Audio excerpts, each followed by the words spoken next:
Welcome back to another episode of the Deductionist podcast.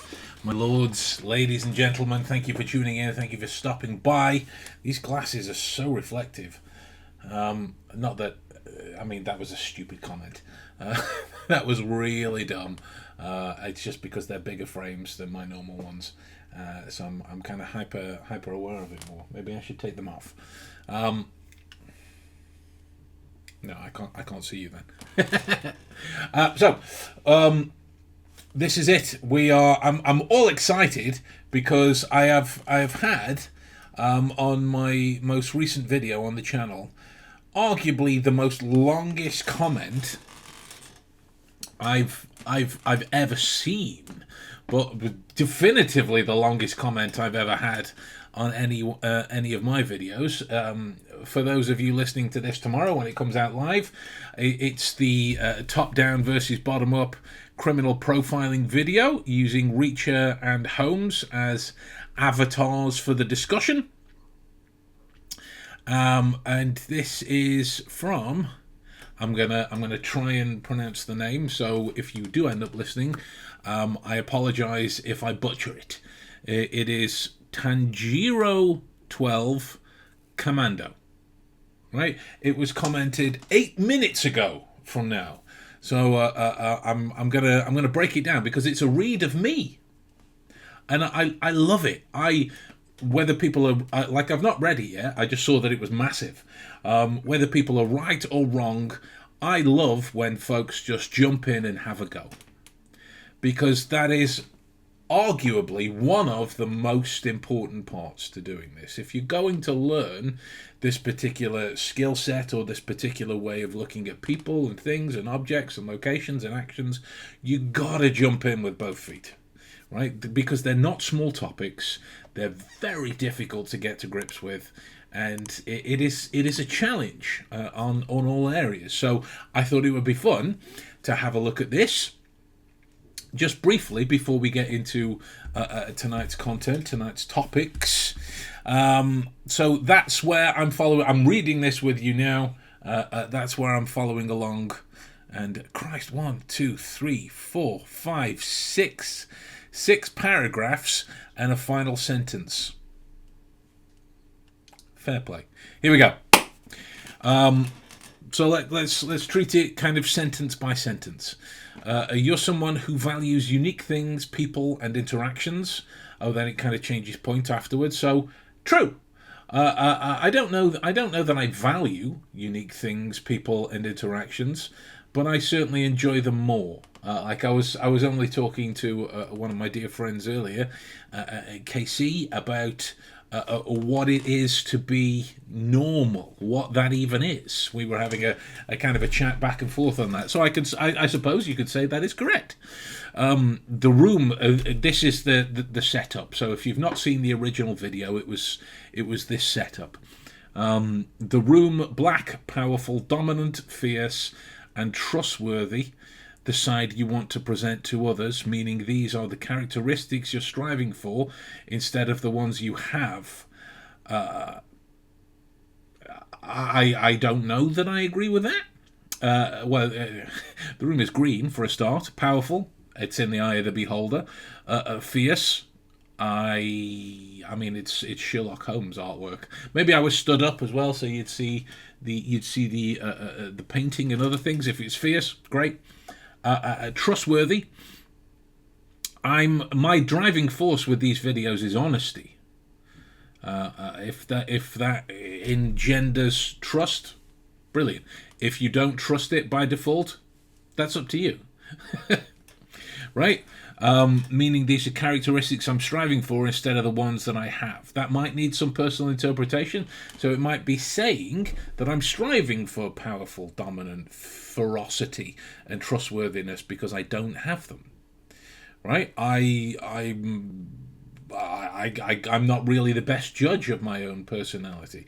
Right? I'm not very dominating or fierce. I'm very comfortable with confrontation of any kind. And I like to think that I'm trustworthy. Anyway, outside of this, so make of that as whatever you will. Judging by the layout, you're probably not filming in your room. I'm not. This is my living room. Too much art, it'd be wasted there because nobody would see it. It's not something you're embarrassed about, otherwise it wouldn't be in your video. I don't do embarrassment. I don't do it. So maybe the dining room or hallway. Living room, again, close enough. Shaved head, beard, with glasses, track with the dominant image. Didn't want to seem too boring or predictable. So, okay. So this is flow. So it's a flow. It's a train of thought. It's not broken up by grammatical points. So shaved head, beard with glasses, track with dominant image. I went bald, and I refused to keep my beard, and I can't see very well without my glasses. So if that speaks to a coveted image, fair enough, but it's not something that I've tried to cultivate, if that makes sense. So I chose a grey shirt. It's the closest thing to black, and this way you make it seem like you're not the standard Sherlock or Jack. Cards on the table. The grey shirt is just the first one that I pulled out of the cupboard. It's the same with this today. This is like a smarter shirt than I normally wear, and it's because I've been out with Maddie, right? So I put a shirt on. That's it. That's the effort that I made. So I'm not like the standard Sherlock or Jack, but the closest thing to it, so people will trust you more. Appreciate you. I'll take the compliment.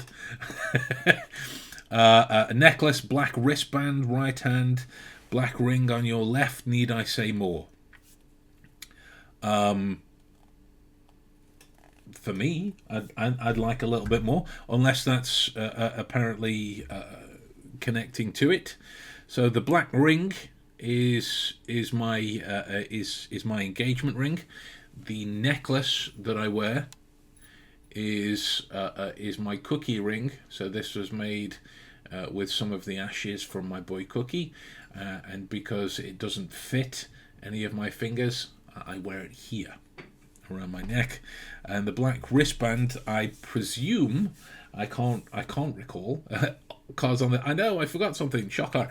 If I was wearing my watch on the video or not, so that might be the black wristband. If not, that is that's purple. And again, that is. I don't know if you can make it out. It's Cookie. My daughter made me this after Cookie passed. I love this.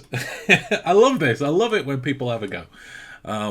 Tattoos on both your right and left hand, with the left having slightly more. So that might be an inversion of the image, because it depends on how you do it. Let me hold my arms in the air so you can see. So the left has more open space here and here than does the right, but the left hand is tattooed, so maybe even depends on how you quantify more or less. Plus the ring, I'd say that you're left-handed. Incorrect. I am a righty, but I do a number of things in an ambidextrous nature. Long sleeve shirt to cover both arms makes sense. Most people wouldn't trust someone with tattoos to tell them about rational decision making, right? I could immediately jump to, how dare you? But that's true. Most people don't trust tattoos when it comes to pretty much anything, given the history that's connected to it. But it wasn't chosen for the sake of coverage. I personally don't care. If somebody asks me to cover my tattoos, I'm open to the conversation and have had a few of them. And I have some makeup that I use to cover my hand tattoos and some of my other arm ones. So when I'm testing my students to see if they were paying attention to certain things, those are some of the ways that I do cover that up as well. People are like that, using past experiences to make present day opinions. Yeah, that's all true. People are like that. and how it applies to you tells me that you're a smart one. So props. Thank you. I mean, I like to think I'm pretty smart. But, you know, the jury's out on that as well. It's not really for me to judge my own smarts, because that would be egocentric and nothing more than intellectual masturbation. My video is short, well worded, and educational, so I've got some experience with dealing with people. Some experience. I have a decent amount of a decent amount with it. I want to point out as well, in case my chuckles are misinterpreted, this is excitement. I adore this kind of exploratory notion of deductions and reasoning, because I don't know how many videos this person's watched of me or not. I don't know how much back channel information they have or not. So if we take it just on this video alone, this is pretty good so far, right? It's pretty good. So where were we? Got some experience of dealing with people and know how much they love familiarity. True. So I sprinkled some Sherlock and Jack whilst giving out your point of view on things using using easy and relatable scenarios. I mean, that's from the coaching. If you're to deliver a session on a particular point or piece of insight or some kind of method, whatever it is, it needs to be relatable. It needs to be understandable, because if you're talking to groups of people, you never know how much background information or education somebody's got at any particular stage, if it's not particularly important to address that earlier on. So you make relatable circumstances so they meet the discussion, rather than have to tailor for past experiences the whole time. The music in the background gives off goofy, chill vibes. Nailed it. So I'm probably very approachable whilst also trying to be capable and keep up with the times. Again, capability is for you guys to decide. I do this, not YouTube, but I do this discussion for a living. So I like to think I'm pretty capable, but again, that's up to you guys. Keeping up with the times is a struggle. The more tech I have to use, the older I feel. I'm 39 this year, so it's starting to escape me. This because the music wouldn't have been played had you been expecting an older audience. Something more serious, formal, and decent in length would have been preferred. So the ideal age for your content viewers would be 15, high 20s, near 30s. If it's them, then adding the music makes sense. Okay, a well-reasoned observation, right? But let me tell you the reason that went underneath for why I added music. I have to take a course on how to prepare social media content, and it is my understanding that music supports it. So I pick things that either reflect me or the content itself, and I found a song, Goofy Chill, that reflected me and the discussion at the same time, considering I didn't use a lot of clips from either Sherlock or Reacher. To this day, I've never looked at the analytics for the age range of people that watch my videos, because me personally, I don't care. I don't care if you're interested in this and you're 15. I don't care if you're interested in this and you're 115. I mean, that would be awesome. But that's me personally, right? What will connect us, whether it be virtually or in person or anything else, is a love for the work. Your age, your experience, doesn't matter to me.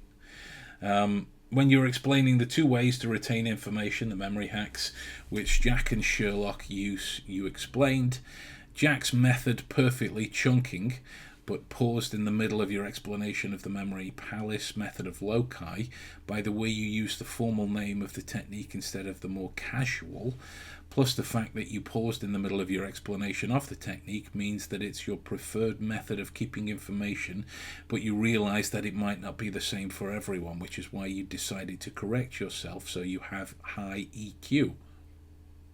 Again, well reasoned. Now, again, it would speak to how much background information this person has of me or not, right? My go-to memory techniques, let's call them, I was about to say memorizable practices. My go-to memory techniques depend upon the situation that I'm in. Right, so I teach a lot of obscure ones. I teach a lot of conventional ones. I teach a lot of attentional ones. I teach a lot of other aspects as well. Sorry, that was another wonderful comment that's just come in. That kind of took me by surprise. But let's deal with them both, and then I'll show you the I'll show you the comments. So the method of loci, the chunking, song lines, acronym, whatever it is, I don't especially mind. The memory techniques that come out are particular to the situation. But as an ND fella, I had to try very hard for very, very many years to develop my EQ, because that didn't come very well to me at all. So I will take it as a compliment if that's what's coming across, whether I actually have EQ or not. Again, standardized testing, blah, blah, blah, opinions vary. So that will connect to me personally as an observation, because I've tried a lot for that. So make of that what you will, Mr. or Mrs. Commando. When you get back to this, we're nearly done. Oh, let me put this on. Hey, from Mary M. Cullen. Hey, I loved your body language analysis videos a lot as an autistic person. It helped a lot in my life. Thank you. I appreciate you for saying that. I am an ND fella myself, so stick around. Maybe we can work through something else and kind of highlight some other areas together. Fab. That you got something out of any of my wafflings. I appreciate you for sticking around. That's awesome. Anyway, final couple of comments. The fact that this scene wasn't edited out means that you're not a perfectionist. I'm not. Who's dependent on YouTube for money. I'm not. Sure, the video is high quality and has great points, explanations, soundtracks and scenes, but it doesn't have that I'm struggling to pay rent feel. You didn't mention anything about subscribing or liking the video, which further proves my point, but also the fact that you might be new to this platform. I'm not new to the platform. I've been creating content for years. I never understood or really cared or connected about the whole social media element, because underneath it's not very social. Right? That's the whole thing that was kind of lost on me, and it's only this past year, maybe 2 years, that I've had to, by the changing landscape of the way things are done, to consider social media as more of a practice. So that you're picking up on that at all, kudos to you. So you're new. I'm not, but not desperate. Not desperate chances are that a friend recommended that you start this channel, or it's something you decided on your own. I did decide it on my own, but again, this has been the same channel that I've used for years. It's just gone under several names and several reinventions. Friend has a higher chance the area of your tattoos gives it away. You choose your arms, an area that's completely exposed and draws a lot of attention. I have a lot of tattoos. My arms are covered, my back's covered, my chest has one. I was about to say covered, but there's just one here. My legs are covered as well, so I have a lot. Judging by the size and number, you're pretty comfortable with them. I am. And since you know the standards that most people operate on, the only way you'd feel this level of comfort is if you had people accept you for who you are and what you like. It's true, I do. So you would take advice from them. I do, all the time. Mainly my wife. Take advice from them if they said you were cut out for it. But who knows, you could have woken up one day and said, I'm going to make deduction content, and just went with it. Also true. This is a side hustle, something you do on your spare time to make more cash. Hope it works out. Thank you. I hope it works out too. I wouldn't say this is necessarily a side hustle because of the scope of this particular channel. I might make on average £1 every 3 or 4 months.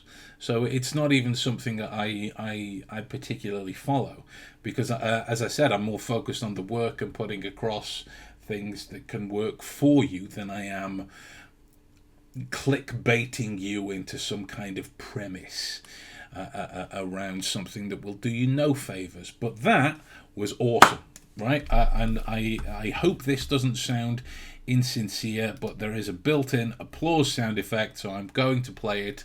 Know that if there were more people here, we would all mean it. Right? Fair play. Fair play to you. That's awesome. Job well done. Here we go. The board's just bought a microscope. Wow, fair play to you. Here we go. Random question. What would, say, Sherlock Holmes gets his self-belief or confidence not being insured? I would presume, a presumption is based upon a little bit more information than an assumption, because I'm sure as shit not guessing. That's a paraphrase Sherlock Holmes quote for you if you've ever heard one. Where would he get his confidence from, as he's not insured? I might need a little bit more on that, Elvis, to kind of make sense of the question a little bit. I understand that English isn't your first language. Well, I would need a little bit more on that. I could make 3 or 4 different questions from it, which might not be what you're asking. So reword it, pop it in, and if this time we'll get to it. Now, we were looking at the secret. Well, we hadn't got to it yet. The secrecies of speech, right? Have you ever noticed that sometimes people explain things in excessive detail when a simple answer would suffice, right? It's not an accident. It's often driven by a subtle but powerful neurological process. When we speak, the prefrontal cortex, responsible, not by itself, but majorly responsible for rational thinking, monitors our words, right? But when we feel anxious, deceptive, defensive, or anything kind of connected to it, the amygdala, which is back here in the limbic system, triggers a threat response.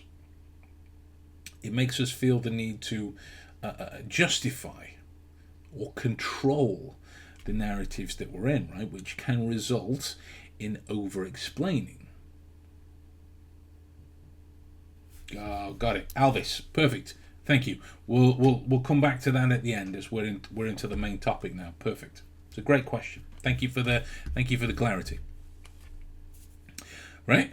So you can look at it with rules of thumb, which all human behavior should kind of have that analysis connected to it. They aren't hard and fast. They aren't hard and fast directives. Right? There is no "this means this" quality to human behavior. You have seen an arms folded, therefore it is this.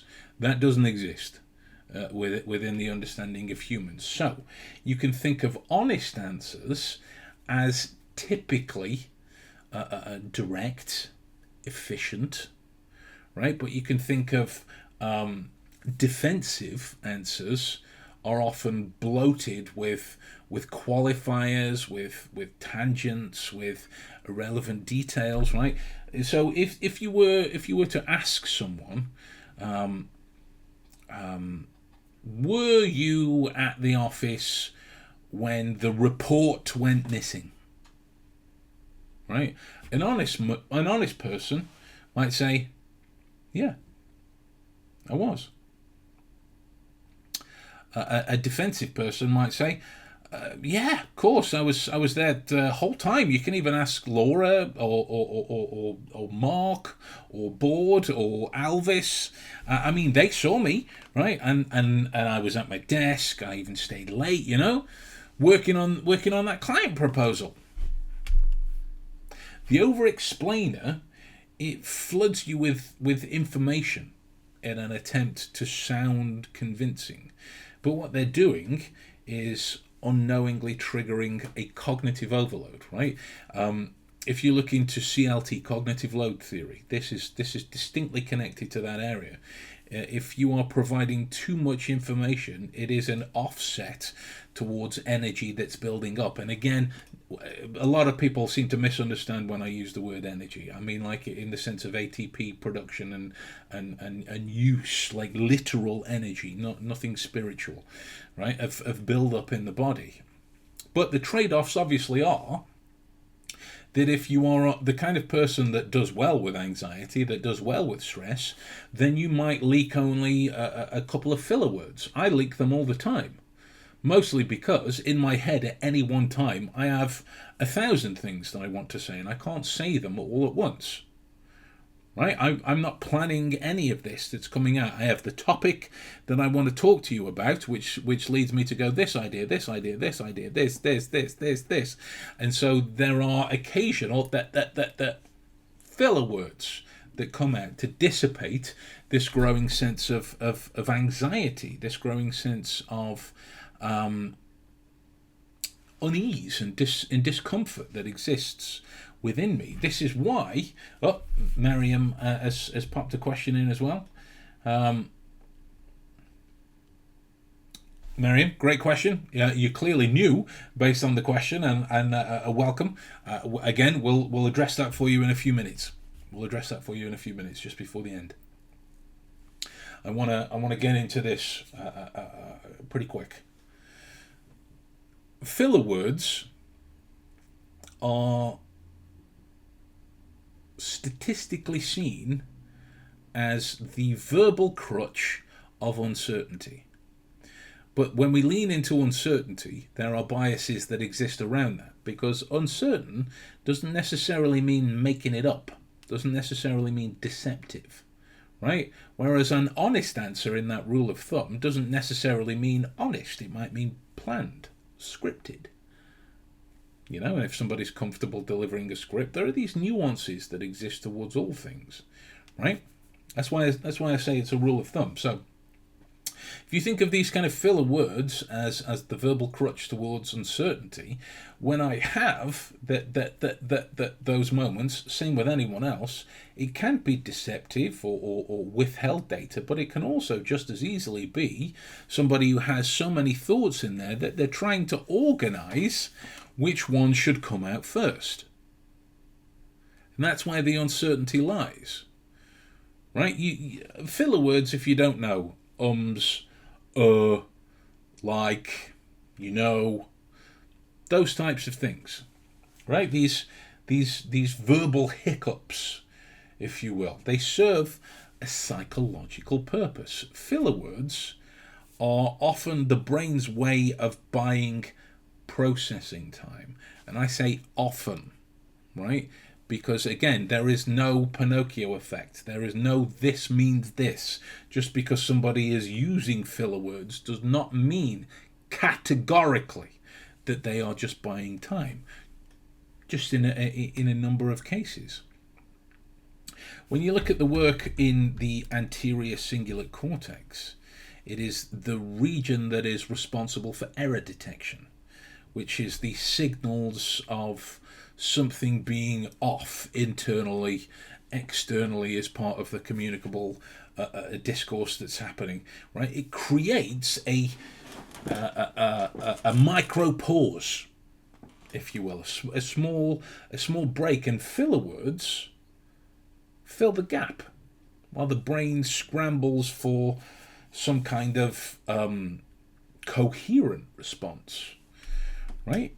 The key elements here, frequent fillers are the indication for uncertainty and deception, sure, But the thing that exists beneath all of these elements that connect them is a cognitive strain.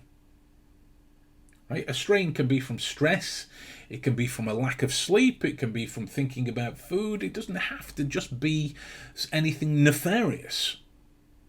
Right? If you compare that with intentional pauses without fillers, that signals confidence and a composure in thinking. If someone frequently says, honestly, or to tell you the truth, there is a chance that they could be signaling the opposite, unless you bring background and pattern-based information that suggests otherwise, right? Because part of my lexicon and how I talk is as far as I know. Right, which forms that phrase, as far as I know, which forms part of a lot of deceptive language practice. But to me, in how I use it, I'm literally trying to be as objective about my own opinion as I can. As far as I know, blah, blah, blah, blah, blah. You got to think of it in the context outside of just checking off buzzwords and buzz things. You can think of the language of evasion, dodging questions. Watch any politician from any side, anywhere. They will be adept at dodging questions. It's the avoiding of direct answers. It is a linguistic red flag of sorts. When people evade, they are subtly reframing questions, subtly inserting ambiguity, or offering partial answers, right? For example, did you speak with Ben before the meeting? Direct answer. No. Right? Even without the contractions or non-contractions. Did you speak with Ben? No.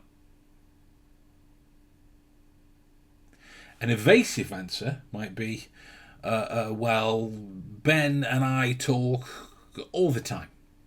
We collaborate constantly. It's evasion. It's built into it to keep the focus off where the individual wants it to be. Right? You could look at the "I'm always right" bias, right, which is tantamount to cognitive rigidity in language, right? It's driven by confirmation bias. Essentially, the brain specifically uses the ventromedial prefrontal cortex. I had to find that information. The ventromedial prefrontal cortex. It reinforces existing beliefs by filtering out contradictory information. When people are presented with evidence that challenges their view, they double down instead of reconsidering, because they aren't comfortable with the anxiety and the growth of information and the growth of anxiety and the growth of energy that connects to it, right? So the revealing structure of this kind of cognitive trap are kind of universal statements. And when I say universal, you hear them all over, just in different languages. It would be, everyone knows that. Nobody would ever. These types of black and white based certainties, which again, you can look at absolute certainty. I'm 100% sure, or there's no way I'm wrong, right? Blame shifting is another one. If they hadn't done that, I wouldn't have had to do this. The moving of the goalposts fallacy, the whataboutism, it all exists here, right? To break through it, you can ask calibrated questions, open-ended, neutral inquiries that create cognitive dissonance, right? Instead of, why do you think you're right? You might ask, what evidence would make you reconsider? right? You see these changes. It's all the way that the individual is offsetting this growing energy that exists within them. For some people, it's dissipated physically. For some people, it's dissipated through their personal behavioral repertoires. For others, it's dissipated verbally and with their personal behavioral repertoires. For some people, it's just verbally in that particular situation, right? So this is the notion of it. One of the things I want to address is becoming a kind of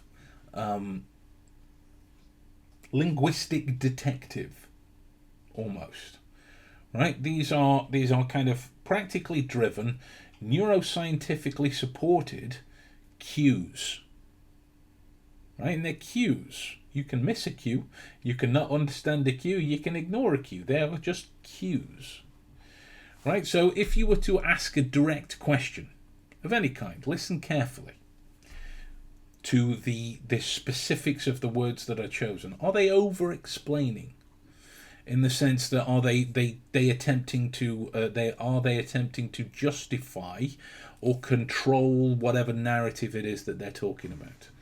Are there filler words being used? Ums, ahs, likes, the, you knows, whatever's particular to the scenario or local area that you're in, because they will be different depending upon the different kinds of dialects that are used. That's a cognitive strain that exists. Doesn't necessarily indicate deception, just that there is additional forethought going on in here before something is coming out. Right? Evasion. Are people looking to deflect or reframe questions? And then are we looking at cognitive rigidity?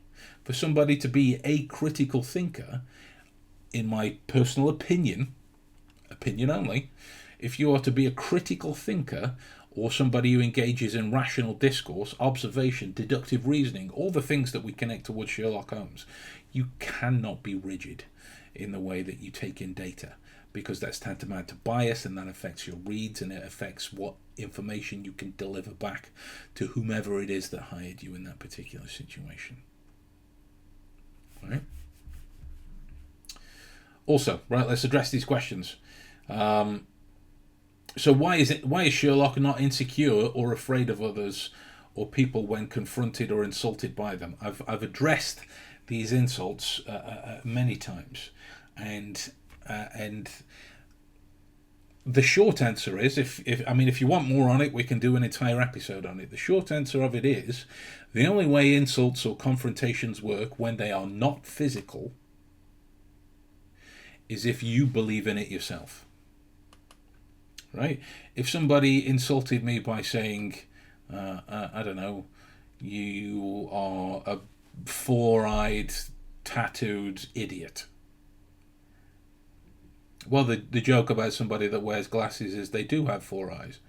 I know I don't, but I don't see very well, and that's why I wear glasses. Well observed. I'm tattooed. True. Thank you for stating a fact. And I'm not an idiot. Just because you say that doesn't mean that it's true. Right? It's applying a logical breakdown towards the confrontation that's levied your way. Right? And again, a Sherlock Holmes quote: emotional qualities are antagonistic to clear reasoning. So insults only work if you meet them. Right? Otherwise they fall flat. It would be like calling you a radiator. You're not. Right? That's the same kind of breakdown. And let's look at this. Miriam, since when you have been a Sherlock Holmes fan, and was he's the one who inspired you for this channel? Yes. So I'm going to be 39 this year. I first found out about Sherlock Holmes at the age of 14, and I have been training ever since. This is the reason for the pipes. Like, all of my tattoos down this side are all Sherlock related. It's what I wrote my books on. Safe to say, I am obsessed, and it's been a very long time. Then followed up with, something I learned from your videos is to take into consideration the context and the normal pattern of the person, and basing more on clusters of deception rather than specific isolated signs. Beautiful. Well done. That's awesome. Okay, so with that in mind, guys, I'm going to love you and leave you. And it's been that 40 minutes has flown by. I'm going to love you and leave you, and I will see you again very soon. Take care. Bye bye.